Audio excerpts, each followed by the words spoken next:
Now we're going to talk about navigation. So if I come into view map, if you start driving and get above 20 miles an hour, this automatically loads up. Over on the left-hand side, you've got your speed. This is going to show you a lot of data, max speed, time moving, things of that, current location, GPS accuracy. If you need to, you can reset all the fields. That temperature won't show up unless you have it connected to your phone. Very important to know this action should you need to reset that in a quick hurry. Over here on the right, we've got current direction, but I can change that to any one of these. So temperature, if I have the Garmin Connect set up, direction, elevation, time of day, sunrise, sunset, trip distance, travel, trip average speed. Some of these will only be accessible if you have a route already planned, but there's a lot of options. The one thing I don't particularly care for with the navigation is that these kind of have changed in that they're larger now. I don't particularly care for that. Also over here, if I do the up ahead, these take up a lot more screen real estate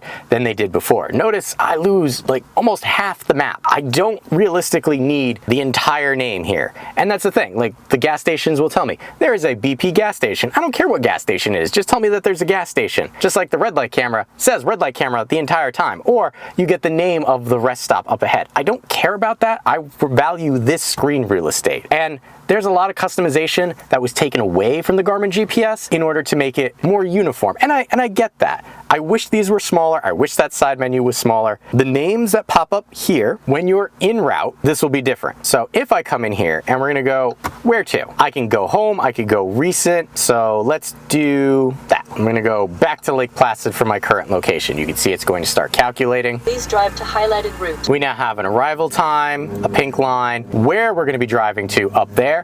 Down here will show what streets are up ahead when we're not navigating. Now, if I want to stop my navigation, I can stop there or I can edit the route there. I can also mute the navigation if I just want to see the line. If I come back here, I could stop the route. Or if I do there's our live traffic, okay Garmin, stop route, Cancel. It now cancels the route. Notice that it did that pull in and pull out effect. If I come here, we're gonna go to our where to, go home, which you could set up simply by when you're at your home location, selecting your vehicle's icon. Notice over here, it will let you know hospitals near you, police stations near you, and fuel. So if I do fuel, it's gonna let me know, based on my current location, these are the closest fuel based on data that it has. I'm gonna come back and we're gonna go back one more time and select where to. So I could type in an address right here. I could also tell it, okay Garmin, address. And notice, which result would you like? The voice is not 100% great. So you'd have to go to address and then you have a better chance. You have your saved, which I'm not gonna show you because I do have some saved, but you could click in there and pick on it. We had our recent, which is how we went to Lake Placid and Savannah right there. Here we have categories. I could select that and then I could do restaurants. Hey, you could check what you want, shopping, every day. Notice right here, it is searching based on my current location in Thiels. If I change this, my active route, ahead, specific coordinates, or where I am, a different city, recent, saved. So if you're using the GPS to look for further along in your route, make sure that you click that in order to change it, or it's going to be based on your current location. You have TripAdvisor, which is going to say, hey, use TripAdvisor to find hotels, things to do, and restaurants. That is one of the preloaded maps into this, so it's useful that it's there. History, this is kind of cool. Well, if you're driving and see a history marker, you could select that, and it's a preloaded map from the History channel giving you select information. I can do all categories, and